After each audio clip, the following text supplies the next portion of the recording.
అందరు ఎట్లున్నారు? అంత మంచి కదా.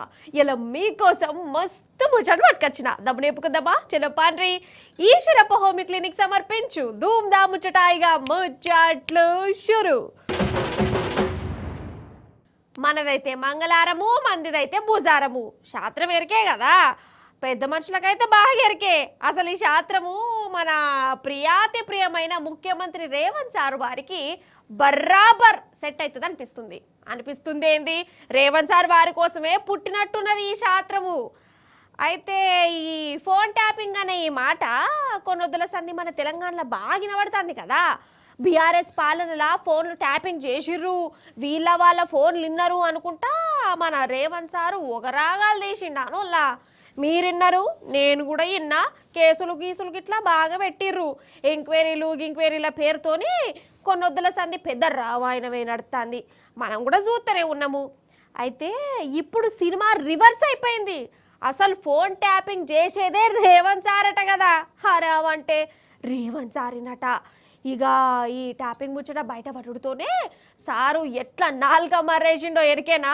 నిజం చెప్తున్నా, అసలు గిసోంటి తెలివితేటలు అందరికి ఉండనే ఉండయోళ్ళ. అట్లా నాలుక మర్రేసుడు కూడా ఒక కళ. ఇంతకు ఏమన్నాడంటారా? చూడురు మీరే మళ్ళా. అటు తిరిగి రేవంత్ సార్ వారి ఫోన్ ట్యాపింగ్ సార్ కేసు చుట్టుకున్నది కదా. సారు వారైనట్టుగా అదొల్లా వాళ్ళ మంత్రుల ఫోన్లు ట్యాపింగ్ చేసేది, మంత్రుల ఫోన్లు సారే ఇంటున్నట దినావు. ఈ మాట సౌత్ పోస్టులు వచ్చింది. ఎగి ట్యాపింగ్ మీద ఈ లేఖలు ఢిల్లీలో అడిగితే ఏమంటాడంటే, ట్యాపింగ్ చేసుడు తప్పే కాదు, పాలనలా గవన్నీ ఉంటాయి, గవి కూడా తప్పు పడతారా అని అనమట్టిండు. ఇక చెప్పుర్రలా రేవంత్ సార్ వారి మాటకు నవ్వాలనా, సారు మీదనే జాలి పడాలనా, ఏం చేయాలో మీరే చెప్పురి.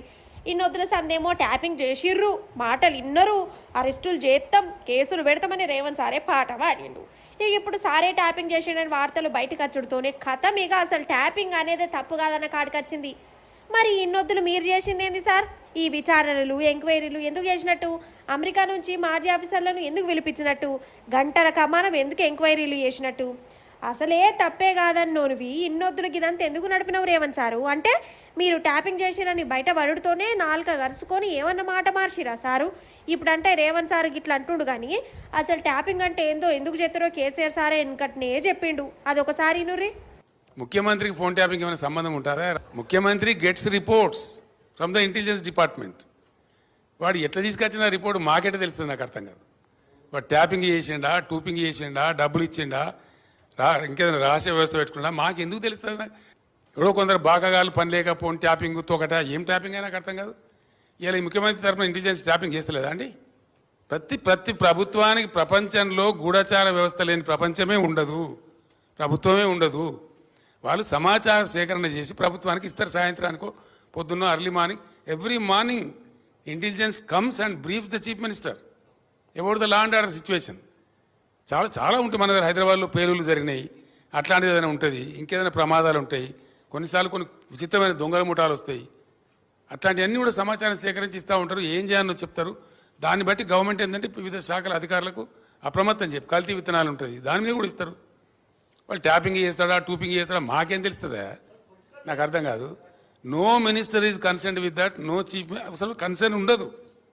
We are only concerned with the reports given by the intelligence. The way they brought the report, we don't know. That is purely internal matter of the police department. And ఇంకోటి అండి, అదేదో మీరు పెద్ద భ్రమలో ఉన్నారు. పోలీసులు ఎప్పుడు ఫోన్ ట్యాపింగ్ చేసినా బాజాప్తాగా టెలిగ్రాఫ్ యాక్ట్ ప్రకారం, 1869 టెలిగ్రాఫ్ యాక్ట్ ప్రకారం బాజాప్తా రాష్ట్ర హోమ్ సెక్రటరీ పర్మిషన్ తీసుకొని చేస్తారు. పర్మిషన్ లేకుండా చెయ్యరు.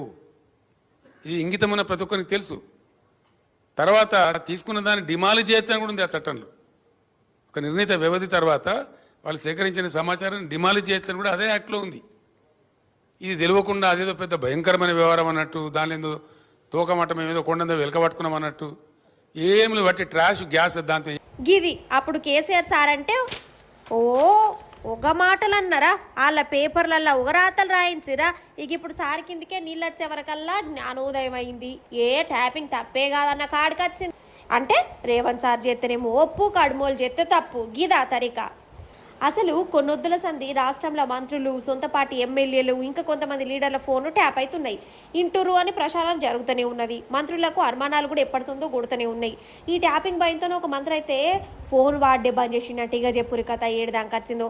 అంటే మందికి సుంతులు చెప్పి రేవంత్ సార్ చేసే కథనేమో గిదా అని గరమవుతారు సొంత పార్టీ లీడర్లు. ఇప్పుడు అంబానీ ముచ్చట చెప్పుకోవాలి. అంబానీ అంటే జియో కుబేరుడు ముఖేష్ అంబానీ గురించి కాదు, గరీబు అనిల్ అంబానీ గురించి. నిజంగా ఈ ఇద్దరు అన్నదమ్ముల మీద ఒక మంచి సినిమా కూడా తీయవచ్చోలా, అంతే కదా. సరే ఇప్పుడు సినిమా సంగతి పక్కకు పెడదాం. కానీ అనిల్ అంబానీ ఆగమైపోయింది కదా, కంపెనీలు లాస్ అయిపోయి. ఓ దిక్కు అన్ననేమో ప్రపంచ కుబేరుడైతే తమ్ముందేమో అడక్క తినే కథ అయిపోయాయి.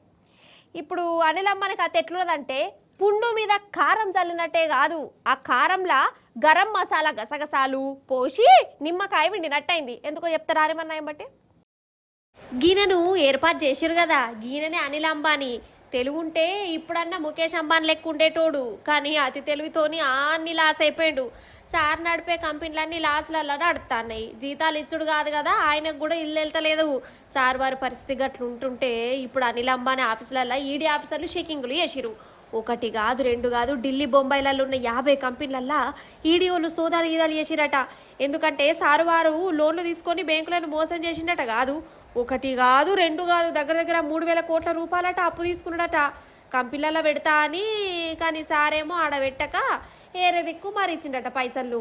3,000 కోట్లంటే మాటలా, 1 కోటి కమాయించేందుకే జీవితం అంతా తలకిందులా అవుతాం మనం. అసంటిది ఈయన 3,000 కోట్లు తీసుకొని కట్టకుండా ఉన్నాడంటే ఏందన్నట్టు. అసలే ఈయన దివాలగాడాయే, నమ్మి ఎట్లు ఇచ్చిరని అనుమానం కొట్టచ్చు. అయితే బ్యాంకులకు లంచాలు పోయినట్టునుల్లా ఇక చెప్పు కథ. అంటే మోసగాడన్నట్టే కదా, అన్నట్టే ఏంది మోసగాడని పేరు కూడా రానే వచ్చింది. ఒకప్పుడు అనిల్ అంబానీ అంటే అన్న ముఖేష్ అంబానీ కంటే తోపు, 500కు రిలయన్స్ ఫోన్లు జనాలకి ఇచ్చిన మునగాడు అని అనేటోళ్ళు. అటెన్కి ఎవ్వరి మాట విన్నాడో, ఏం కూలిపోతానం పెట్టుకున్నాడో ఏం పాడో కానీ దునియాల్ని 6వ నంబర్ కుబేరుడు ఉన్నోడు ఇప్పుడు నిండా మునిగిపోయి మోసగాని పేరు తెచ్చుకున్నాడు. కల్వకుంట్ల తారక రామారావు, షార్ట్ కట్ల కేటీఆర్ అని పిలుచుకుంటారు. కానీ జనం మాత్రం రామన్నా అని పాయిరంగా పిలుచుకుంటారు. నేను కూడా రామన్నానే అంట. ఎవరన్నా ఆపతులు ఉన్నారని ఎరకౌడుతోనే రామన్నాడ నిలబడతాడు. గరీబోలు గోసపడుతురంటే వాళ్ళ కోసం రోడ్డు మీదకి వస్తాడు. పేద పిల్లలు పైసలు లేక చదువుకు దూరం అవుతురంటే సొంత ఖర్చులతో చదివించుకుంటాడు. ఆ లొడ్డుకు వచ్చేదాకా సొంత అన్న లెక్క జిమ్మదారంతా తీసుకుంటాడు. సాయం చేసేట్లనే కాదు, హైదరాబాదును దునియాల్ని అవ్వల్దార్ పట్టణంగా మారిందంటే ఇంట్లో రామన్న రెక్కల కష్టం ఉన్నది. ఇవన్నీ నేనేదో రామన్నకు పెద్ద అభిమానినని అంటలేను, పట్నం జనాలను అడుగురి వాళ్ళే చెప్తారు. అన్నట్టు రామన్న పుట్టినరోజు వచ్చింది కదా, రాష్ట్రం అంతటా సంబరాలు ధూమ్ధామ్గా నడిచినాయి. పారి ఆ సంబరాలను చూద్దాం మనం. అంతకంటే ముందు ధూమ్ధామ్ ముచ్చట్ల తరపున happy birthday to Ramanna. July 24 అంటే మన రామన్న పుట్టినరోజు. పొద్దుగాలనే రామన్న అమ్మ నాయన దీవెనార్తలు తీసుకున్నాడు. వచ్చాడు ఒక లీడరు, దక్కన్ రాష్ట్రం కాసే దమ్మున్నోడు. వచ్చాడు ఒక లీడరు, దక్కన్ రాష్ట్రం కాసే దమ్మున్నోడు. గుణమేమో పసిబాలుడు, రణరాజా నీతిజ్ఞుడు. ఇక రామన్న పుట్టినరోజు అంటే ఎట్లుంటదో తెలంగాణ భవన్లో చూడురిగా.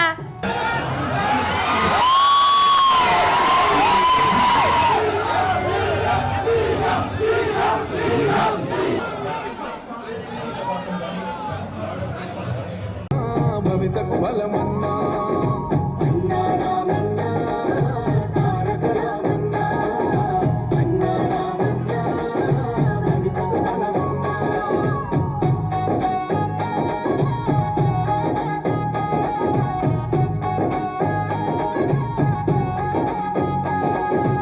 రాష్ట్రం అంతటా మన గులాబీ సైన్యం రామన్న యాపీ బర్త్డేను ధూమ్ధామ్గా చేసిందోళ్ళ.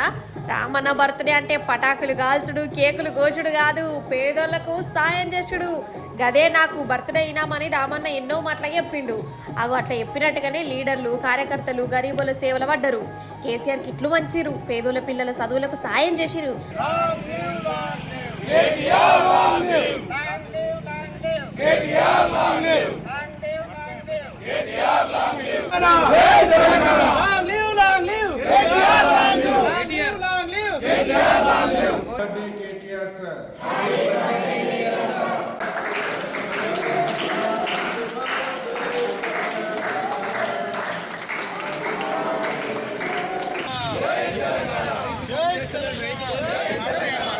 ఇగో ఈడ చూడురి పచ్చని పొలంలో రామన్న పేరును కొట్టించి ఎంత సంబరపడుతుర్రో చూడు. భవితకు బలమన్నా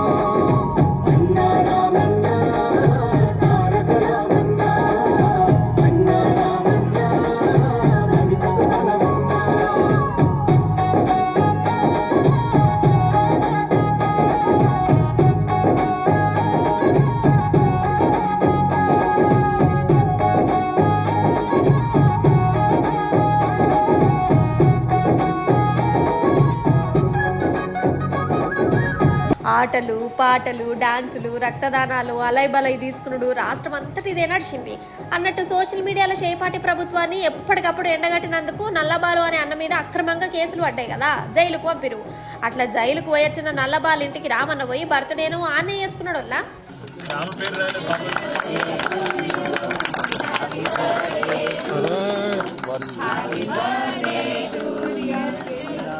నిజంగా ఒక మనిషి మీద ఎంత అభిమానం పెట్టుకుంటే రాష్ట్రం అంతటా బర్త్డేని గిట్లా చేస్తారు ఎప్పురి. ఇదేదో ఎవరో చెప్తే చేసిన సంబరాలు కావు, మనస్ఫూర్తిగా గుండెల నిండా సంతోషంతోనే బీఆర్ఎస్ సైన్యం చేసిన పండుగ. ఎంతో మంది పేదల గుండెలను గెలుచుకున్న రామన్నకు మన ధూమ్ ధామ్ ముచ్చట తరపున మళ్ళోసారి హ్యాపీ బర్త్డే రామన్న. వచ్చాడు వచ్చాడు ఒక లీడరు, రాష్ట్రం కాసే దమ్మున్నోడు.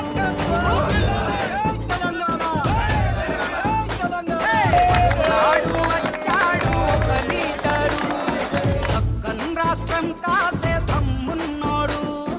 గుణమేమో పసిబాలుడు, రణరాజా నీతిజ్ఞుడు.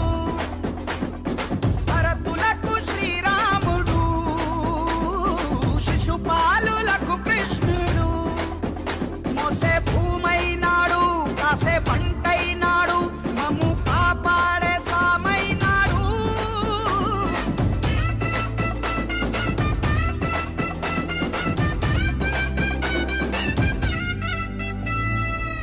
ఇల్లేమో దూరం, అసలే సింహ చీకటి, దారంతా గతుకులు, దీపం లేదు, గుండెల నిండా ధైర్యం ఉంది ఉంది ఉంది. ఎస్, ధైర్యం ఉంది. జై చెగువేరా. మంచిగా చెప్పిండా పవనన్న మతకచ్చిండా లేడా ఏమంటారు? అయితే మరి అవి ఉత్తపచ్చి మాటలా కదా. అయితే ఇప్పుడు మన పవనన్న ఎందుకు యాదకచ్చిండో మీకు ఎరకయ్యే ఉండాలి. అవు గందుకే హరిహర వీరమలు సినిమా టాకీసులకు వచ్చింది కదా. మరి అన్న చేసిన సినిమా ఎట్లున్నది, జనాలు ఏమంటాన్లు, టాకీసులు ఏమైపోయినాయి, ఏంది కథ, అట్లట్లా షార్ట్ కట్ల చూద్దాం రండి. అన్నట్టు సర్కారు కొలువులకు పుస్తకాల మీద పుస్తకాలు చదివేటోళ్ళు ఆ పుస్తకాలట బంద్ చేసి 10 మార్కుల కోసమట ఈ సినిమానట చూడురి. ఆ గోకన్న చెప్తుండు, ఈనాల మీరు ఈనుండ్రి. గీ అన్న ఇప్పుడే హరిహర వీరమల్లు సినిమా చూసిండట, చూస్తేనే అర్థమైతాంది కదా పవనన్న ఫ్యాన్ అని, ఎట్లున్నదో చెప్తుండు. ఈ సినిమా మన తెలుగు వాళ్ళ కథ, తెలుగు హిస్టరీ. ఇది కాంపిటేటివ్, అరే బాబు స్టూడెంట్స్, ముఖ్యంగా స్టూడెంట్స్ కాంపిటేటివ్ ఎగ్జామ్ ప్రిపేర్ అయ్యే వాళ్ళు ప్రతి ఒక్కరు వచ్చి ఈ సినిమా చూడండి భయ్యా. ఎందుకంటే ఇందు నుంచి 10 మార్కులు దిగుతుంది, 10 మార్కులు దిగుతుంది దయచేసి. ఆగనట కాంపిటీషన్ అని అన్నకు నాలుక తిరగనట్టున్నది, కానీ చెప్పదలుచుకున్నది మాత్రం చెప్పేసిండు. అసలు ఏమన్నా ఉపాయం చెప్పిండా? ఒక్క సినిమా చూస్తే 10 మార్కులు వస్తాయని చెప్పి మార్కులు వచ్చేటట్టు ఎత్తాడంటే ఈయనకి ఎన్ని సన్మానాలు చేసినా తక్కువనే పోర్రి. అయినా ఈ సినిమా కథ నిజంగా జరిగింది కాదు, ఉత్తుత్తి కథనే అని ఈ సినిమా తీసినోళ్ళే చెప్పిరు. కానీ ఈయన మాత్రం ఇదే చరిత్ర అని ఫిక్స్ అయిపోయిండు, అందరిని అట్లనే ఫిక్స్ గారంటుండు. ఇక ఇప్పుడు కోసారి ముచ్చట్ల కద్దాం. పవన్ అన్న సినిమా అంటే ఇక జనాలు ఫస్ట్ రోజు ఎగబడతారు, అది ఉన్న ముచ్చట్నే. ఈ సినిమా కూడా గట్లనే చేసిరు, టాకీస్లలో అద్దాలు వల్ల కొట్టిరట. అంటే సినిమా నచ్చక వల్ల కొట్టిరా లేకుంటే టికెట్లు దొరకక గట్ల చేసిరా నాకు తెలియదు.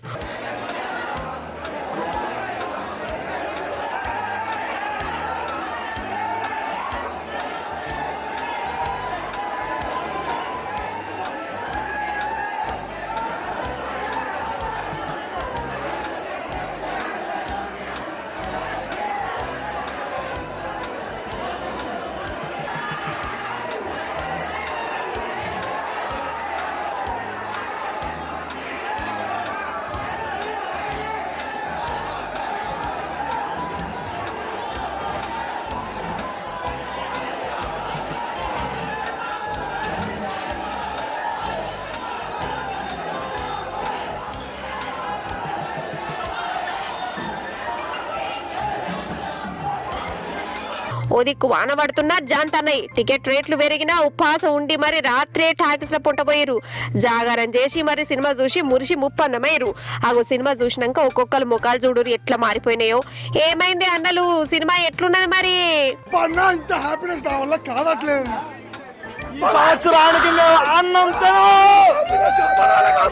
అయితే పవన్ అన్న సినిమా విడుదలైనందుకు ఆంధ్ర సీఎం చంద్రబాబు సార్ దిల్ ఖుష్ అయిపోయి విడుదలైనందుకు కంగ్రాట్స్ అని చెప్పిండోళ్ళ. ఎవరన్నా సినిమా ప్యాస్ అయితే చెప్తారు, కానీ చంద్రబాబు సార్ అలా కదా విడుదల అవుడే గొప్ప అనుకున్నాడు. అయ్యింది ఏమో పట్టురి సార్ మనసులో ఏమున్నదో నాకేం తెలుస్తుంది. గిట్టనే అనుకుంటారు వాళ్ళు ఆళ్ళు. అవుగాని ఇప్పుడు మన మోడీ సారు ఏడున్నాడు అనుకుంటారోళ్ళ చెప్పుకోరు చూద్దాం. ఏడుంటాడేంది, ఢిల్లీలోనే ఉంటాడు అని అంటారా? కాదు కాదు, లండన్ లండన్ లండన్కి పోయిండు. అక్కడ అంగ్రేజోళ్ళతోని మీటింగ్ పెట్టిండు. సరే ప్రధాని అన్నాక ఫారిన్ టూర్లు ఎత్తారు. ఇక మన మోడీ సారు ఇంకో 2 టూర్లు ఎక్కువనే ఎత్తాడు.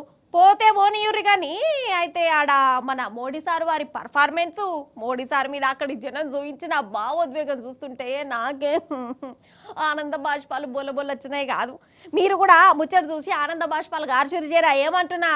అగో మోడీ సార్ రెడీగా ఉన్నాడు. అయితే మన మోడీ సారు లండన్లో ఉన్నాడు. ఇప్పుడు మన దేశం కోసమే అక్కడ సర్కార్తోనే ఏమో ముచ్చట పెడతా అని పోయిండు. ఇక చూడు సారు షాయి తాగుతాండా.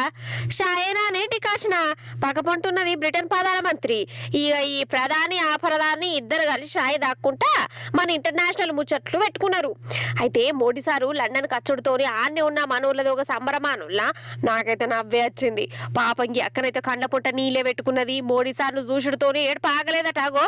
मेरा लिविंग गॉड है वो, लिविंग गॉड। मैं दूर हूँ लेकिन उनके जैसे कोई नहीं है। ఓష్ని మోడీ సార్ కలిసిన బాధనే ఉన్నట్టున్నది కదా. ఇది ఆనందంతో వచ్చిన ఏడుపట్టినోళ్ళ. ఇక ఇంకో అక్క ఏమంటాందో చూడు. అక్క కాట మోడీ సారు షేక్ హ్యాండ్ ఇచ్చిండట. ఈ ఇదివరకు సంది కొనొద్దుల దాకా ఈ చెయ్యగడగదన్నోళ్ళ. అంతేనా అక్క? हम इंडिया में रह के तो कभी मैं सोच भी नहीं सकती कि मैं मोदी जी से हाथ मिला पाऊंगी, पर इधर रह के I can't believe, it is so surreal कि मोदी जी ने हाथ मिलाया मुझसे. मैं हाथ धोने वाली नहीं हूँ अभी. అగో ఈ చెయ్యి గడగకుండా ఎన్ని రోజులు అన్నం తినకుండా ఉంటుందో మరి నాకు తెలియదు. మొత్తానికి మోడీ సారు ఏం మావులకు పోయిండో, పోయిన పని ఏం జల్దిన చేసుకొస్తాడో గాని అక్కడున్న మనోళ్ళని మాత్రం ఇట్లా దిల్ ఖుషి చేసిండు పో. కానీ ఏ మాట కామాటనోళ్ళ మోడీ సార్ ఎంబడి ఉండే ఆ ఫోటోగ్రాఫర్ను వీడియోగ్రాఫర్ను ఒకసారి చూడాలని ఉన్నది. ఏమన్నా ఫోటోలు తీస్తాడా అసలు మోడీ సార్ను కదా. ట్రంప్ సారును మన మోడీ సారు జాన్ జిగిరి దోస్తులు కదా. అయ్యో మన మోడీ సారేనాయే అమెరికాకు పోయి ట్రంప్ సార్ ఓటేయాలని చెప్పింది. ఇక అట్లా ఓట్లేసి గెలిపించమన్నందుకు ట్రంప్ సార్ వారు మన మీద ఏమన్నా పాయరం చూయిస్తుండా, ఏమన్నా అభిమానము అనురాగము ఆప్యాయతలు ఒలక వస్తుండా. అంతలావైతే చూడరు మీరే. చూసినవా ఈ ట్రంప్ సార్ ఎంత తిక్క సాయిలో పెద్ద మెంటల్ కేసే ఉన్నట్టున్నది కదా. గింత కోపం ఎందుకంటారా? లేకుంటే ఎందువల్ల అమెరికా కంపెనీలన్నట భారతీయులను కొలువుకు అస్సలు తీసుకోవద్దట. అమెరికోళ్ళని తీసుకోరు కానీ భారతదేశం నుంచి వచ్చిన వాళ్ళకి మాత్రం నౌకర్లు ఇయ్యద్దు అనబడుతుండు.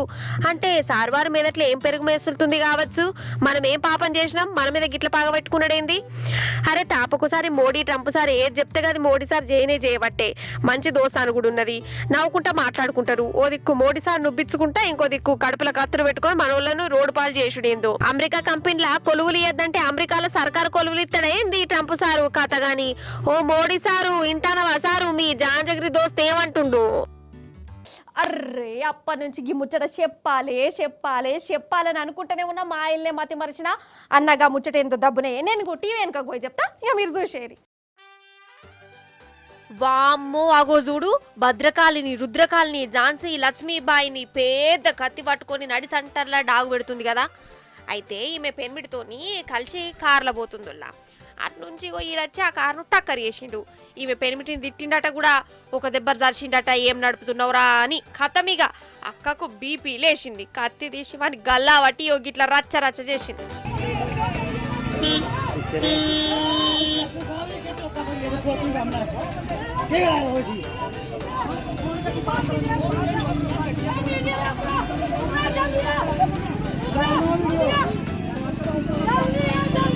అక్క కాడ కత్తిని చూసుడుతోనే ఆల కాలంలో కూడా సల్లటి చెమటలు పోసిన ఈయనకు దండం పెట్టిండు, కాళ్ళు మొక్కిండు, ఆయన ఇడిచిపెట్టలే.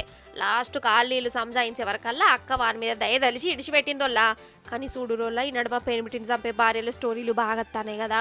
గవే కాదు, పెనిమిటిని ఎవడన్నా తిట్టినా కొట్టినట్టు చేసినా ఇట్లా కత్తులు పట్టుకొని పొతం చేసే ఉత్తమ భార్యలు కూడా ఉన్నారు అన్నట్టు.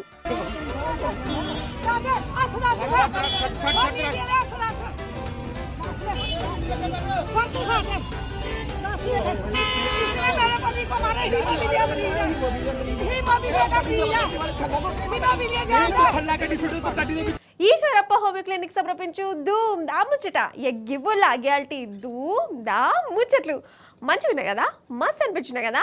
మళ్ళీ వచ్చినప్పుడు ఇంక నేను మస్తు మస్తు మస్తు ముచ్చట పట్టుకొస్తా. అప్పటిదాకా ఏం చేస్తారు, చూస్తూనే ఉండాలి మరి T news. Tata bye bye నమస్తే, నేను పోయేస్తా.